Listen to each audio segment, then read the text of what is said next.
नमस्कार दोस्तों, मैं स्वागत करता हूं आपको अपने YouTube channel study with R K.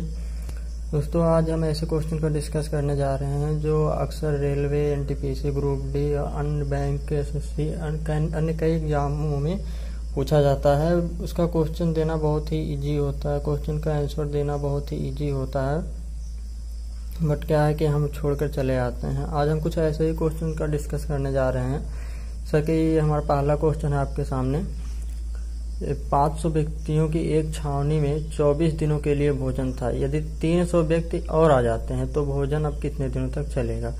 तो बहुत ही इजी होता है दोस्तों ऐसे क्वेश्चन को सॉल्व करने का। अगर इस तरह का कोई भी क्वेश्चन आपके सामने आता है तो बस एक ही फार्मूला इस पर आप याद रखें, M1 D1 = M2 D2। सिर्फ इसी एक फार्मूले पे दोस्तों आप चाहे कितने भी क्वेश्चन इसी तरह के आते रहें, आप बेफिक्र सॉल्व कर सकते हैं। जैसा कि मैं आपको सॉल्व करके बता रहा हूँ, इस क्वेश्चन को आप कैसे सॉल्व करेंगे इस पे। देखिए यहाँ पर M1 बराबर पहले 500 व्यक्ति थे, यही हमारा M1 हो जाएगा।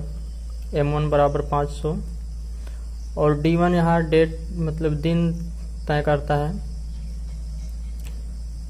तो पहला जो दिया हुआ है डे 24 दिन, अर्थात हमारा D1 बराबर 24 हो जाएगा।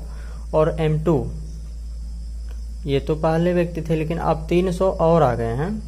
300 और आने के बाद अब हमारे पास टोटल कितने लोग हो गए हैं, 500 तो हमारे पहले से थे प्लस 300 और आ गए हैं। इसलिए हम कह सकते हैं कि M2 निकालने के लिए हमें M1 प्लस जो आगे आए रहते हैं उनको भी ऐड करना पड़ता है।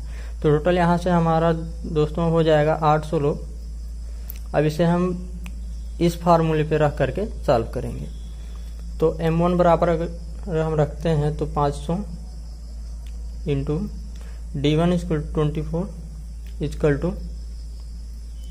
M2 हमने यहाँ पे निकाला हुआ है ऑलरेडी, तो यहाँ पे 800 हम रख देंगे और D2 हमें निकालना है। यहाँ से तो हम जानते हैं यहाँ पे 0 से 0 डायरेक्टली दोनों काट सकते हैं और यहाँ से 8 करने 8 8 24 5 यहाँ 15, अतः डायरेक्टली आप यहाँ से D2 = 15 डेज निकाल सकते हैं।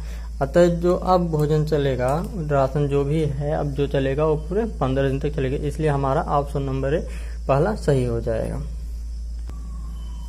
दोस्तों, इस प्रकार के क्वेश्चन बहुत ही इजी होते हैं, लेकिन हम क्या है कि अगर पहले से नहीं एक भी क्वेश्चन इस टाइप का किए रहते हैं तो हमारे सामने अगर फर्स्ट टाइम आता है तो हम देख के घबरा जाते हैं, आप नहीं सॉल्व कर पाते हैं। तो आपको घबराना नहीं है, आपको प्रैक्टिस पे प्रैक्टिस करना है और बहुत ही सहजता के साथ और सरलता के साथ आप इसे सॉल्व कर सकते हैं।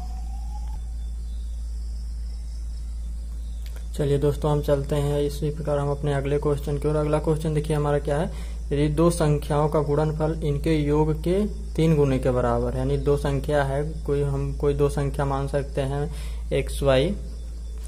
देखिए इनका गुणनफल दिया है, यानी इनका जो आपस में मल्टीप्लीकेशन है इनके योग के 3 गुने के बराबर है। यानी ये बराबर है इनके योग के, इनका हम योग कर देते हैं दोस्तों, इनका योग हो गया इनके 3 गुने के बराबर है, यानी इनके 3 गुने के बराबर हो गया। अब इसमें कहा आगे क्या कहा दोस्तों, देखिए यदि उनमें से एक संख्या 12 हो तो दूसरी संख्या ज्ञात करना है। इनमें से आप चाहे तो X को 12 मान लीजिए या तो Y को 12 मान लीजिए। चलिए यहाँ पे दोस्तों हम X को 12 मान के चलते हैं, तो यहाँ पे हम 12 रख देते हैं। Y = 3, X के जगह पे 12 यहाँ पे भी रखेंगे प्लस Y।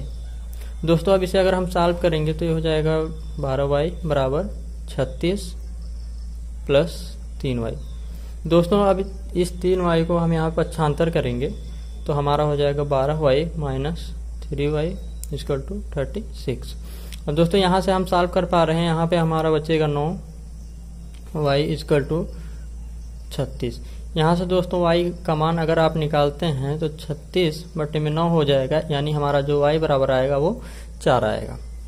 तो इस प्रकार से हमारा जो आंसर हो जाएगा ऑप्शन के अकॉर्डिंग 4 हो जाएगा दोस्तों। तो ये क्वेश्चन आपको कैसा लगा दोस्तों, कमेंट में आप जरूर बताइएगा। और इसी तरह के और भी क्वेश्चन, इसमें से आप किस तरह के क्वेश्चन अधिक चाहते हैं या प्रैक्टिस करना चाहते हैं, कमेंट में जरूर बताइएगा। चलिए चलते हैं हम अपने अगले क्वेश्चन की तरफ। दोस्तों ये रहा हमारा अगला क्वेश्चन। देखिए इसमें क्या दिखाया, A, B व C की औसत आयु 25 वर्ष, यानी एवरेज एज जो दिखाया गया है ABC तीनों की वो 25 वर्ष है। यदि ए व बी की औसत आयु 28 वर्ष है तो सी की आयु आपको ज्ञात करना है। तो दोस्तों हम जानते हैं किसी भी संख्या का यदि आपको एवरेज निकालना है तो जितनी संख्या दी रहती है उसको आपस में ऐड करके जितनी संख्या उसको काउंट करके उससे भाग करते हैं। तो यहाँ पे 3 संख्याएं दी हुई हैं ए बी सी। चलिए सॉल्व करते हैं इसको, ए बी प्लस सी। दोस्तों यहाँ पे 3 संख्याएं हैं इसलिए हम यहाँ 3 से भाग करेंगे, इसकी औसत निकल करके आएगी। तो इसकी औसत ऑलरेडी 25 दी हुई है हमको। दोस्तों ए बी सी में से ए बी का औसत हमें दिया हुआ है फिर से 28 वर्ष। तो यहाँ से दोस्तों अगर हम इसको इधर करते हैं तो ए प्लस बी प्लस सी बराबर 75 हो जाएगा हमारा। और चूंकि ऑलरेडी ए प्लस बी का हमारा 28 वर्ष दिया हुआ है इसलिए इस प्रकार दोस्तों ए प्लस बी हमारा दिया हुआ है। ए प्लस बी का एवरेज, चूंकि ए प्लस बी का एवरेज बराबर 28 दिन दिया हुआ, 28 वर्ष दिया हुआ है। तो ए प्लस बी अगर हम यहाँ से निकालना चाहें तो हमारा 56 हो जाएगा। अब इसी ए प्लस बी का मान हम यहाँ पे रख करके हम सी का निकाल सकते हैं। तो यहाँ से A plus B plus C equal to 75। अब यहाँ से ए प्लस बी बराबर 56 है प्लस सी बराबर 75। अब यहाँ से हम सी निकाल सकते हैं। 75 में से यदि हम 56 को निकालते हैं तो हमारा 19 बचेगा।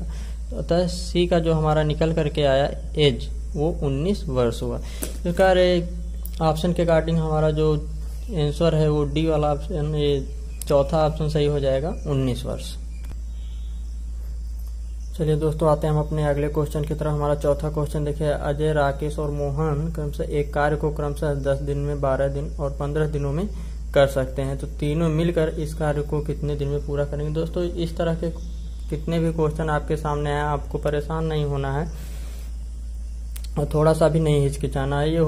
इस प्रकार के जितने भी क्वेश्चन होते बहुत सहज हैं और आपको बड़ी सरलता के साथ इसका आंसर देना है। चलिए आज कर इसको सॉल्व करते हैं हम। अजय, राकेश और मोहन क्रमशः लिख लेते हैं हम। अजय,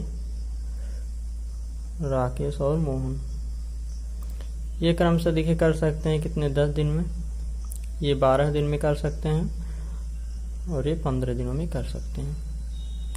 दोस्तों इस प्रकार के कोई कितने भी क्वेश्चन क्यों ना आप सीधा इन तीनों का एलसीएम ले लें। हम यहाँ पे डायरेक्टली इन तीनों का एलसीएम 60 ले लेते हैं।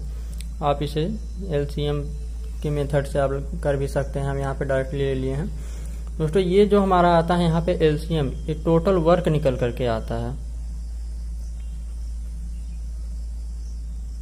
जो कि यूनिट में आता है। 60 यूनिट टोटल वर्क हमारा हो जाता है। और यहाँ से हम ए की इफिशियंसी, आर की इफिशियंसी और एम की इफिशियंसी बड़ी आसानी से निकाल सकते हैं। 10 से दोस्तों इसमें अगर भाग करते हैं तो 6 आएगा, अर्थात ए की इफिशियंसी जो आएगी वो 6 हो जाएगी। और इसी प्रकार आर और एम का भी निकालेंगे तो आर की इफिशियंसी जो होगी वो 5 और एम की 4 हो जाएगी। दोस्तों इन तीनों को हम ऐड कर लेते हैं तो हमारा 6, 5, 11 और 4, 15। 15 की इफिशियंसी से 60 यूनिट हमारा वर्क है जो कितने दिनों में पूरा होगा। करना कुछ नहीं है, इसी 60 में आपको 15 से जब डिवाइड करेंगे तो आपका आंसर आ जाएगा।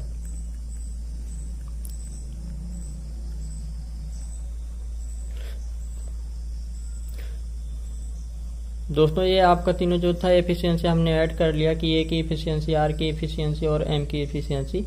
इतनी इफिशियंसी के साथ ये 60 यूनिट वर्क को करेंगे तो टोटल 4 दिन में पूरा कर सकते हैं। दोस्तों इस प्रकार से ऑप्शन के अकॉर्डिंग अगर आंसर देखा जाए तो हमारा लास्ट वाला यानी चौथा सही हो जाएगा। देखिए इस प्रकार के क्वेश्चन में दोस्तों आपसे ये भी पूछा जा सकता है कि ए कितने दिनों में, अकेले कितने दिनों में कर सकता है, आर अकेले कितने दिनों में कर सकता है। तो आपको परेशान होने की जरूरत नहीं। यदि आपसे पूछता है कि ए कितने दिनों में कर सकता है तो डायरेक्टली आप देख सकते हैं ए की इफिशियंसी 6 है। तो आपको कुछ नहीं करना है, 60 में सिर्फ 6 से आप डिवाइड करेंगे बराबर 10 डेज आ जाएगा। अतः ए अकेले अगर ए को करना हो तो वो 10 दिन में इस कार्य को कर सकता है। ये वीडियो कैसा रहा दोस्तों कमेंट बॉक्स में कमेंट करके जरूर बताइएगा और हमारे चैनल स्टडी विद आरके को जरूर सब्सक्राइब करिएगा और लेटेस्ट वीडियो नोटिफिकेशन के लिए बेल आइकन जरूर प्रेस कीजिएगा। दोस्तों इसी प्रकार के अन्य वीडियो पर देखने के लिए और आपको ये वीडियो कैसा लगा ये आप कमेंट करके जरूर बताइएगा।